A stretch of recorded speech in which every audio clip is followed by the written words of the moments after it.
যে খুব তড়িঘড়ি করে ৬টি সিটি কর্পোরেশনের প্রশাসক নিয়োগ দেওয়া হয়েছে। আমরা যদি একটু প্রেক্ষাপটটা বলি, এই ধরনের নিয়োগ দেওয়ার কোনো বিধিবিধান গণঅভ্যুত্থানের পূর্বে ছিল না। গণঅভ্যুত্থানের পরে যখন অন্তর্বর্তীকালীন সরকার দায়িত্ব নেওয়ার পরে দেখা গেল যে বিভিন্ন সিটি কর্পোরেশন পৌরসভার মেয়ররা জনপ্রতিনিধিরা পালিয়ে গেছে এবং অনেক জায়গায় ফ্যাসিবাদের দোসররা সেই জায়গাগুলোতে বসে বসে দেশের পরিস্থিতি অস্থিতিশীল করার চেষ্টা করছে। তখন সরকার এই বিধানটা করে যে সরকার চাইলে যে কাউকে প্রশাসক হিসেবে অপসারণ করতে পারে, মেয়রকে, এবং প্রশাসক হিসেবে নিয়োগ দিতে পারে। কিন্তু অন্তর্বর্তীকালীন সরকার সঙ্গত কারণেই এই আইন থাকা সত্ত্বেও তার কিন্তু ব্যবহার করা হয়নি। শুধুমাত্র এক জায়গায় সেটা ব্যবহৃত হয়েছে, আর কোথাও সেটা ব্যবহৃত হয়নি। সঙ্গত কারণেই আমরা গণতন্ত্রকে মূল্যায়ন করতে চেয়েছিলাম এবং সেখান থেকে স্থানীয় সরকার নির্বাচন দেওয়ার এক ধরনের সদিচ্ছা থাকলেও রাজনৈতিক নানা ধরনের বাস্তবতা আপনারা জানেন সেটা দেওয়া সম্ভব হয়নি।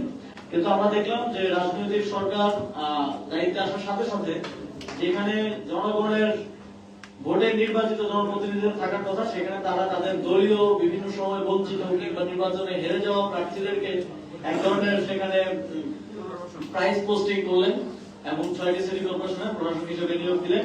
আমরা মনে করি এটা এই যে নতুন বাংলাদেশের কথা আমরা সবসময় বলি, তার সেখানে গণতন্ত্রের জন্য হুমকি স্বরূপ। খুব দ্রুত সময়ের মধ্যে স্থানীয় সরকার নির্বাচন আয়োজন করা প্রয়োজন এবং এই বিষয়ে সরকারের পক্ষ থেকে কোনো স্পষ্ট বক্তব্য আমরা বিপজ্জনকভাবে পাইনি। আমরা আশা করি যে তারা খুব দ্রুত সময়ের মধ্যে টাইমলাইনটা আমাদেরকে দিবে, দেশের জনগণকে দিবে যে কোন কোন সময়ের মধ্যে, যেহেতু কয়েকটি ধাপে স্থানীয় সরকার নির্বাচন হয়, সিটি কর্পোরেশন, পৌরসভা, জেলা, উপজেলা, ইউনিয়ন পরিষদ, এই পুরো টাইমলাইনটা, রূপরেখাটা আমরা দাবি করছি।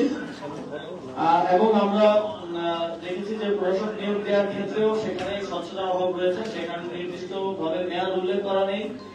সেখানে প্রজ্ঞাপনটি দেখে মনে হচ্ছে যে আমৃত্যু হয়তো তার প্রশাসক থাকবেন, এইভাবেই সেখানে লেখা আছে। অথচ সরকারের যে কোনো চুক্তিভিত্তিক নিয়োগের ক্ষেত্রে কিন্তু সময় সীমাটা উল্লেখ করা গুরুত্বপূর্ণ। 6 মাস, 1 বছর, 2 বছর, স্বাভাবিকভাবে আমরা এই প্রক্রিয়াতে দেখে থাকি সরকারের চুক্তিভিত্তিক নিয়োগগুলো হয়ে থাকে।